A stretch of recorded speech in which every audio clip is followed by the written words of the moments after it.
दोस्तों, रात के आसमान में हमारी पृथ्वी से चांद को देख लो, कितना खूबसूरत लगता है। जिन्हें एस्ट्रोनॉमी के बारे में ज्यादा नहीं पता है उनके लिए बता दूं कि चांद सिर्फ धूल और राख जैसे मटेरियल से बना हुआ एक गोला है जो पूरी तरीके से बंजर है। चांद पर हीलियम के अलावा कोई भी प्रीशियस एलिमेंट नहीं मौजूद है, लेकिन फिर भी जब इस पर सूर्य की रोशनी पड़ती है और जब ये पृथ्वी की रात के आसमान में चमकता है तो ये इतना अच्छा दिखाई देता है।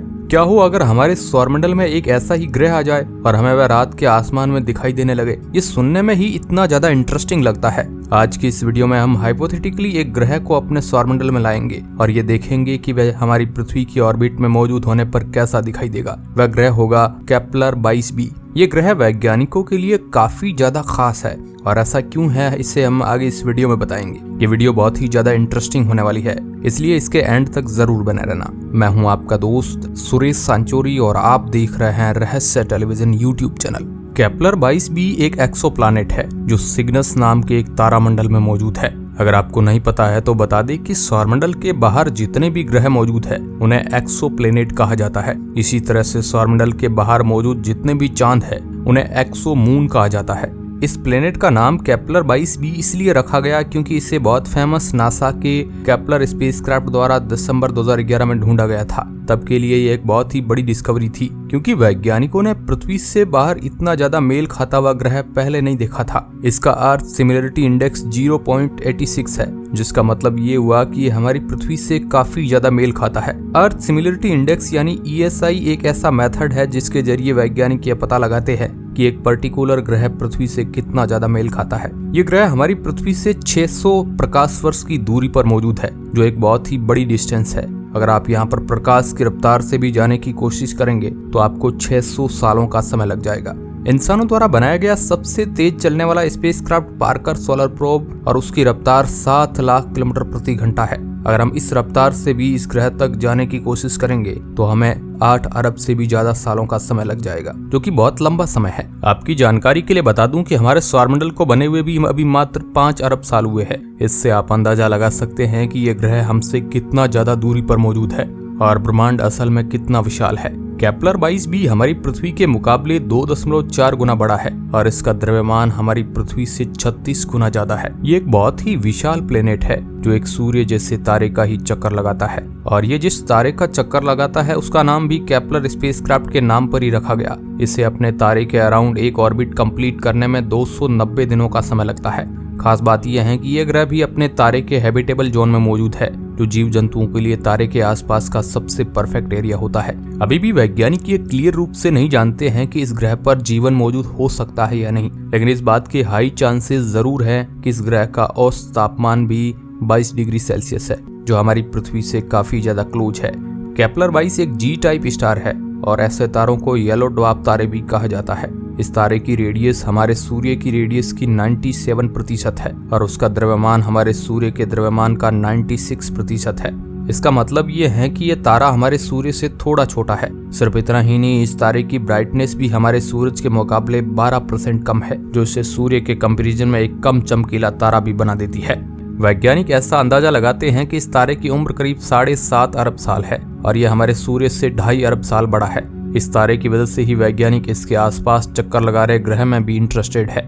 ऐसा इसलिए है क्योंकि अगर कोई तारा पिछले 7.5 अरब साल से बिल्कुल स्टेबल रहकर अपनी एनर्जी रिलीज कर सकता है तो उसके आसपास मौजूद ग्रह पर बस्तियां बसाना एक बहुत ही स्मार्ट काम होगा। हालांकि ये बात सत्य है कि अभी तक हमने कोई भी ऐसी टेक्नोलॉजी इजाद नहीं की है जिसके जरिए हम इस ग्रह तक तेज रफ्तार से जा पाए, लेकिन वैज्ञानिक खुद ऐसा बताते हैं कि हम आने वाले 100 सालों में कोई ना कोई ऐसी टेक्नोलॉजी जरूर डेवलप कर चुके होंगे जिसके जरिए हम प्रकाश के 20 से 30% रफ्तार से चल सकेंगे। ऐसी ही एक टेक्नोलॉजी है ब्रेक थ्रू स्टार शॉट, जिसके बारे में हमने आपको पिछली वीडियो में भी चर्चा की थी। इस स्पेसक्राफ्ट के जरिए आप लाइट की 20% रफ्तार से चल सकते हैं। आपको जानकर हैरानी होगी कि वैज्ञानिकों ने ऐसे ही काफी सारे स्पेसक्राफ्ट हाइपोथेटिकली इमेजिन किए हैं जो प्रकाश की रफ्तार से भी चल सकते हैं। ऐसा ही एक स्पेसक्राफ्ट है अल्क्यूबेर स्पेस वार्प। इस स्पेसक्राफ्ट के जरिए आप स्पेस को कॉन्ट्रैक्ट और फैला सकते हैं और यही करते करते आप अंतरिक्ष में प्रकाश ही नहीं बल्कि उससे भी ज्यादा रफ्तार से ट्रैवल कर पाएंगे। स्पेसक्राफ्ट को बनाने के लिए अभी भी वैज्ञानिकों के पास उचित टेक्नोलॉजी नहीं है, लेकिन ऐसा माना जाता है कि एक न एक दिन ये जरूर संभव होगा। अच्छी बात यह है कि आप इस स्पेसक्राफ्ट को यूज करते समय भौतिक का कोई भी नियम नहीं तोड़ रहे हैं। खैर आइए अब बढ़ते हैं अपने मेन टॉपिक की ओर और जानते हैं क्या होगा अगर हम केपलर 22b ग्रह को अपने सौरमंडल में ले आए। अगर हम इसे अपने सौरमंडल में लाते हैं और इसे उसी दूरी पर रखते हैं जितनी दूरी इसके और इसके तारे के बीच में है, तो ये ग्रह पृथ्वी और शुक्र के बीच में कहीं पर प्लेस होगा। ऐसे में आप इसे आसमान में बिल्कुल क्लियर रूप से देख पाएंगे और ये चांद के साइज के 15% साइज में आपको दिखाई देगा। अब क्या होगा अगर हम इस ग्रह को अपनी ही पृथ्वी की ऑर्बिट में ले आए। मैं ये जानता हूँ कि ये बहुत ही डिजास्टर्स हो सकता है, लेकिन फिर भी हम यहाँ पर सिर्फ एक कल्पना कर रहे हैं, तो क्यों ना कुछ इंटरेस्टिंग इमेजिन करके ही देख लेते हैं। इस ग्रह को हम पृथ्वी की ऑर्बिट में जिस पोजीशन में रखेंगे उसे लैग्रेंज पोजीशन कहा जाएगा। अगर मैथमेटिकली बोले तो पृथ्वी के जस्ट ऑपोजिट साइड में जो भी लैग्रेंज पोजीशन होगी वहां पर इस ग्रह को आसानी से ऑर्बिट में डाला जा सकता है। लेकिन इस पॉइंट पर इस ग्रह को रखेंगे कि दो बड़ी दिक्कतें होगी। पहली तो यह है कि यह ग्रह सूर्य के जस्ट ऑपोजिट साइड में रहेगा, इसलिए हम इंसान पृथ्वी से कभी भी इसको डायरेक्टली नहीं देख पाएंगे। और दूसरा यह है कि इस पॉइंट पर रहने की वजह से यह ग्रह एक ना एक दिन हमारी पृथ्वी से जरूर टकरा जाएगा। ऐसा इसलिए है क्योंकि इसका ऑर्बिट यहाँ पर स्टेबल नहीं रहेगा और ये अपने रास्ते से हटकर सीधे पृथ्वी की ओर तेज रफ्तार से बढ़ने लगेगा। धीरे धीरे हम इंसानों को एक ग्रह आसमान में बड़ा होता हुआ दिखाई देगा और जैसे ही ये ग्रह पृथ्वी से टकराएगा वैसे ही सब कुछ नष्ट हो जाएगा।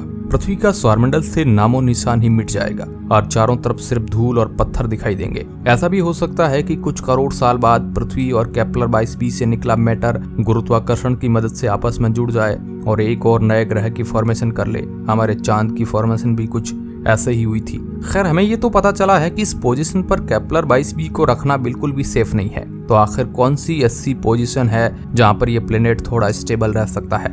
वैज्ञानिक बताते हैं कि अगर हमें इसे अपनी पृथ्वी के पोजीशन से 60 डिग्री की दूरी पर रखते हैं तो ये काफी ज्यादा सेफ होगा। हम इस ग्रह को या तो 60 डिग्री आगे रख सकते हैं या फिर 60 डिग्री पीछे। अब फाइनली ये प्लेनेट हमारी पृथ्वी के ऑर्बिट में बिना किसी डिजास्टर के आ चुका है। अब आपको ये ग्रह पृथ्वी से काफी बड़ा दिखना शुरू हो जाएगा और अगर आप एक पावरफुल टेलीस्कोप से देखेंगे तो आपको इसके अंदर हो रही गतिविधियां भी काफी हद तक दिखाई देगी। जिस तरह से हम चांद पर मिशन कर चुके हैं वैसे ही इस ग्रह के आ जाने के बाद हम यहाँ पर भी मिशन करना शुरू कर देंगे। हमारी पृथ्वी की पॉपुलेशन हर दिन बढ़ती जा रही है और अब तो भारत दुनिया का सबसे ज्यादा आबादी वाला देश भी बन चुका है। जैसे जैसे इंसानों की संख्या पृथ्वी पर बढ़ रही है वैसे वैसे यहाँ पर मौजूद लैंड एरिया कम होता जा रहा है और इसी दिक्कत को सुलझाने के लिए हम केपलर 22b ग्रह का इस्तेमाल करेंगे। हम धीरे धीरे यहाँ पर इंसानों को भेजना शुरू कर देंगे और अपनी बस्तियां बसाने लगेंगे। वैज्ञानिक ऐसा बताते हैं कि इस ग्रह का तापमान 15 से 22 डिग्री सेल्सियस के बीच में होगा, जो हमारी पृथ्वी की एवरेज तापमान के काफी नजदीक है। ऐसे में तापमान के मामले में तो हम इंसानों को कोई भी दिक्कत नहीं होने वाली है। अब क्योंकि ये ग्रह अपने तारे के हैबिटेबल रूम में मौजूद है इसलिए यहाँ पर लिक्विड ओशियन होना भी बिल्कुल संभव है और अगर ऐसा होता है तो ये इंसानी सभ्यता के लिए बहुत ही अच्छी खबर होगी। लेकिन दिक्कत की बात यह है कि अभी तक ये नहीं जानते हैं कि इसका वायुमंडल किन किन एलिमेंट से बना हुआ है। वही इस बात को लेकर निश्चित नहीं है कि यहाँ पर ऑक्सीजन मौजूद है या नहीं और क्या यहाँ पर इंसान आसानी से सांस ले पाएंगे भी या नहीं। लेकिन क्योंकि ये ग्रह हमारे ऑर्बिट में भी आ चुका है इसलिए वैज्ञानिक इसका भी पता तुरंत ही लगा लेंगे। लेकिन सब कुछ इतना परफेक्ट हो जाएगा ये मत सोचिए। प्रकृति के साथ छेड़छाड़ से हमेशा कुछ न कुछ डिजास्टर होता है। ऐसा ही कुछ इस ग्रह को हमारे ऑर्बिट में लाने से भी होगा। जैसे ही हम इस ग्रह को अपने और पृथ्वी के ऑर्बिट में लाएंगे न सिर्फ पृथ्वी बल्कि सौरमंडल के बाकी और ग्रह भी इससे इफेक्ट होंगे। इस पूरे सौरमंडल में एक डिसबैलेंस आ सकता है जिससे सारे ग्रह या तो आपस में टकरा जाएंगे या फिर सीधे सूर्य में जाकर गिर जाएंगे। ये सुनने में इतना ज्यादा भयानक लगता है तो सोचिए जब ये असल में होगा तो ये कितना ज्यादा दर्दनाक और भयानक होगा। खैर अगर आपको ये प्लेनेट पृथ्वी की ऑर्बिट में लाने का मौका मिले तो क्या आप इसे यहाँ पर लाना पसंद करोगे? नीचे कमेंट बॉक्स में जरूर बताएं। धन्यवाद।